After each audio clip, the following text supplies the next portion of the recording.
নমস্কাৰ সন্মানীয় শিক্ষাগুৰুসকল আপোনালোকৰ বাবে শিক্ষা হেতু পৰ্টেলত এটি নতুন নটিফিকেশন আহিছে আপোনালোকে যোৱা দুটি বৰ্ষত 2023-24 আৰু 24-25ত যিসমূহ প্ৰশিক্ষণ গ্ৰহণ কৰিলে এফএলএন হওক ইসিসি হওক বা অন্য যিকোনো ট্ৰেইনিং সায়েন্স বা ম্যাথমেটিক্সৰ আটাইখিনি ডাটা আপোনালোকে এতিয়া 682 এই পৰ্টেলত আমাৰ আপডেট দিব লাগে তাৰ মানে আমাৰ নতুন এটা that add হৈছে in service training আপোনালোকে in service training কি কৰিলে হেখিনি এড কৰিব লাগিব লগতে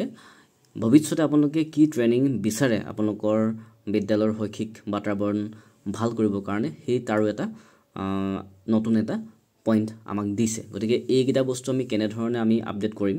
এই কথাখিনিকে আমি এই ভিডিওটোৰ যোগেদি আপোনালোকৰ আগত দেখাবলৈ যত্ন কৰিম গতিকে আহকচোন আমি চাওঁ গতিকে মই 682 এখন বিদ্যালয়ৰ মই লগইন কৰিলো লগইন কৰাৰ পিছত মই কোড যাম মই দেখিছে আপোনালোকে ড্যাশবোৰ্ডৰ তলতে আমাৰ টিচাৰ এণ্ড ষ্টাফত মই ক্লিক কৰিম টিচাৰ এণ্ড ষ্টাফ আপুনি দেখিবলৈ পাব ইয়াত টিচাৰ এণ্ড ষ্টাফ ইয়াত ক্লিক কৰাৰ লগে লগে টিচাৰ এণ্ড ষ্টাফ লিষ্টিং ধুনীয়াকৈ আমাৰ আহিব গোটেই যিমান কেইজন টিচাৰ আছে মই বিদ্যালয় এখন ললো ইয়াৰে এজন শিক্ষকৰ মই যিকোনো এজন শিক্ষকৰ মই ডাটাখিনি এবাৰ চাম ইয়াত আপুনি দেখিব যেতিয়া টিচাৰ লিষ্টিংত যাম তেতিয়া আমাৰ এইফালে হেখৰ ফালে একশন বুলি অপচনটা আহিব তাৰ মানে তাত তলতে আমি সিলেক্ট অপচনলে যাম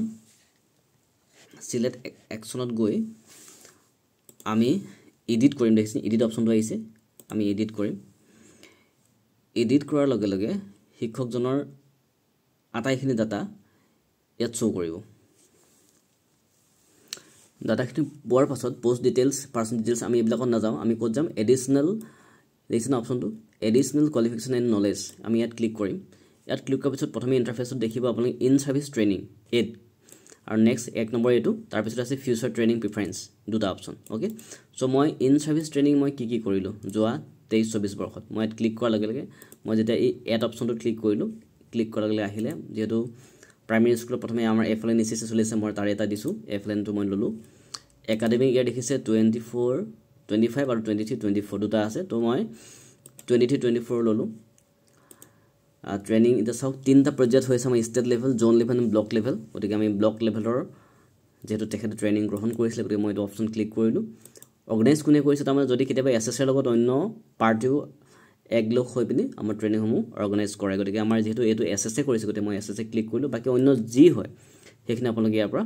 সিলেক্ট কৰি দিব পাৰিব এটা মই এসএসএ ললো লেভেল চাওক ক্লাষ্টাৰ ব্লক এটা যেহেতু ব্লক লেভেল ট্ৰেইনিং গতিকে মই ব্লক লেভেলত মই ক্লিক কৰিলো ইয়াৰ পাছতে মোড অফ ট্ৰেইনিং আছে মোড অফ ট্ৰেইনিং টু ৰেসিডেন্সিয়েল আৰু নন ৰেসিডেন্সিয়েল ব্লক লেভেলটো যেহেতু নন ৰেসিডেন্সিয়েল হয় গতিকে মই নন ৰেসিডেন্সিয়েল মই ক্লিক কৰিলো ইয়াৰ পাছতে স্টাৰ্ট ডেট কেতিয়া স্টাৰ্ট হৈছিল 2023 বৰ্ষত ইয়াটো প্ৰতিখন জিলাৰ প্ৰতিটো ব্লকৰ হয়তো টাইমটো বেলেগ বেলেগ হ'ব পাৰে গতিকে মই জাস্ট এটা নমুনা দেখাইছো আপোনালোকক গতিকে 2023 বৰ্ষৰ ইয়াত নৱেম্বৰ মাহত হৈছিল মই নৱেম্বৰ মাহৰ এটা টাইম লৈ লৈছো 6 তাৰিখৰ পৰা ললো 6 নৱেম্বৰ ঠিক তেনেকে 23 নৱেম্বৰৰ 6 পৰা হলে 5 দিন মই 10 তাৰিখলৈকে মই দেখালো 5 ডেজ কেতিয়াবা এই এমাউন্টটো যদি বন্ধ থাকে তাৰমানে আমি এটা মন কৰিব লাগিব এই স্টাৰ্ট ডেটটো মই ভৰাম আৰু এন্ড ডেটটো ভৰাম স্টাৰ্ট আৰু এন্ড ডেট তেতিয়া কেতিয়াবা টাইমিং বা টাইম অফ বা ডেটো 5ৰ পৰা বেছি হ'ব পাৰে গতিকে হেতু আপোনালোকে চিন্তা কৰিব নালাগে জাস্ট আপোনালোকে স্টাৰ্ট ডেট আৰু এন্ড ডেটটো ধুনীয়াকৈ ইয়াত সাবমিট কৰিব তো এটো কৰাৰ পিছত মই এটো সেভ কৰিলো ওকে এটা ধৰি লওক কেতিয়াবা ইন কেস আপোনালোকৰ কিবা আপডেট দি থাকোতে বাই চান্স কিবা এটা কাৰেকচন কৰিব লগা থাকি গল বা কিবা এটা ভুল হৈ গল তেতিয়া আপোনালোকে ইয়াত ধুনীয়াকৈ ইয়াত এই পেন্সিলডাল দেখিছে ইয়াত গৈ আপোনালোকে এটো আকৌ পুনৰ এডিট কৰিব পাৰিব ঠিক আছে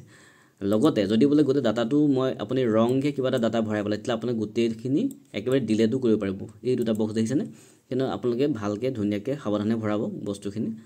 একেবাৰতে ধুনীয়াকৈ বৰ বিশেষ টান কাম নহয় গতিকে আপোনালোকৰ হাতত কিন্তু অপচন আছে যে ডিলিট কৰিবলৈ অপচন আছে আৰু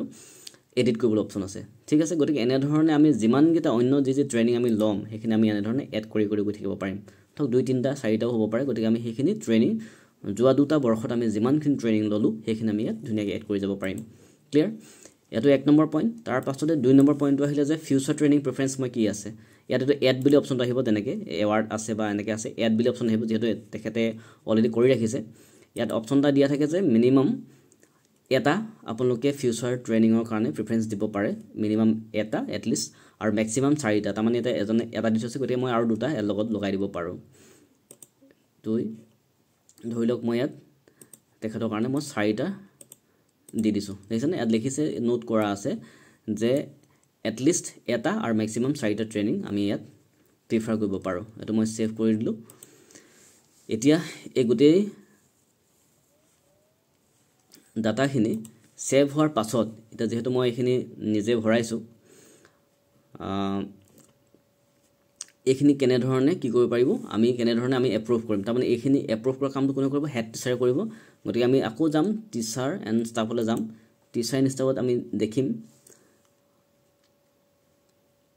staff edit approval দেখিছে অপচনটো staff edit approval আপোনালোকে শুনিব staff edit approvalত মই ক্লিক কৰিম ক্লিক কৰাৰ লগে লগে ইয়াত আপোনালোক যিখিনি পেন্ডিং হৈ থাকিব ইয়াতে শো কৰিব এটা যেহেতু কমপ্লিট হোৱা নাই গতে প্ৰসেসটো হেকিনে শো কৰা নাই এতিয়া যদি আপোনালোকে যেতিয়া ডাটাখিনি শুদ্ধকে ভৰাই কমপ্লিট কৰিব সেভ কৰিব তাৰ পিছতে শো কৰিব আৰু শো কৰাৰ পাছতে আমাৰ হেড টিচাৰ এখিনি কি কৰিব লাগিব এপ্ৰুভ কৰিব পাৰিব আমি ডাটাখিনি এড কৰাৰ পিছত আমি নেক্সট কৰি যাব লাগিব তাৰ পিছতে বস্তুটো শো হ'ব নেক্সট কৰি আমি একেবাৰে হেকত আমাৰ যিখিনি ডাটা আছে তা গোটেইখিনি থাকিব হেখিনি আমি ধুনিয়াকে আপডেট দিয়াৰ পিছত তাৰ পিছতে আমাৰ ইয়াত শো কৰিব ঠিক আছে দেখিছেনে এটা এই তেখেতৰ মই কৰিছিলো নামটো যেটো তেখেতৰ মই কৰিছিলো গতিকে এইখিনি আহিছে এডিশন কোৱালিফিকেশন তে আপডেট দিয়া কথা আহিছে এই ট্ৰেইনিং লোৱাৰ দেখিছে এটা আপোনালোকে ৰিজেক্ট আৰু এপ্ৰুভ দুটাই কৰিব পাৰিব তাৰমানে এই কামখিনি আমাৰ কি কোনে কৰিব হেড টিচাৰে কৰিব ঠিক আছে গতিকে এইটোৱে প্ৰসেস ধুনিয়াকে আপোনালোকে কৰিব পাৰিব যেহেতু আমাৰ আমি এড কৰাৰ পাছত ডাটাখিনি আমি ভালকে এবাৰ চাই পিনে আমি হেড টিচাৰ এইটো বিষয় জনাম যেটা আমি সকলো গম পামি যে হেখিনি আমি আকৌ এপ্ৰুভ কৰাই লম গতিকে ধুনিয়াকে ঠিক আছে কাৰণ আমি ইন সাৰ্ভিস ট্ৰেইনিং আমি যিমানখিনি কৰিলো হেখিনি যাতে আমি ইয়াত শো কৰিব পাৰো আমাৰ 662 পৰ্টেলত হেতু ব্যৱস্থা কৰা হৈছে গতিকে আপোনালোকে ধুনিয়াকে ডাটাখিনি আপডেট দিব পাৰিব আৰু যদি কোনোবাই এটি এসআৰডি যোগেদি নতুনকে এপইন্টমেন্ট লাভ কৰিছে তেওঁলোকে যদি তেওঁলোকৰ যেটো পোষ্ট ডিটেইলছ এসএসএ হক বা ষ্টেট পুল হৈ আছে তেওঁলোকে হেতু ৰেগুলাৰ হিচাপত ৰাখিব পাৰিব গতিকে হেখিনি আপোনালোকে আপডেট কৰি লব আৰু যিমান আপোনালোকে ইয়াত এডিট কৰি আপডেট দিব সেই আপডেট দিয়াৰ পাছত আপোনালোকে কিন্তু সদায় এই হেকত হেড টিচাৰ হতুৱাই আপোনালোকে কি কৰিব লাগিব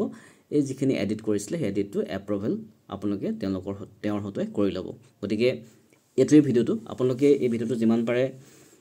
ধুনিয়াকে চাই লৈ এবাৰ আপোনালোকৰ বন্ধুবৰ্গৰ বা অন্য শিক্ষক বা শিক্ষাগুৰু সকলো আপোনালোকে শেয়াৰ কৰি দিব যাতে কামখিনি খুব ধুনিয়াকে আৰু সোনকালে সমাপ্ত হয় গতিকে আজিলৈ ইমান থ্যাংক ইউ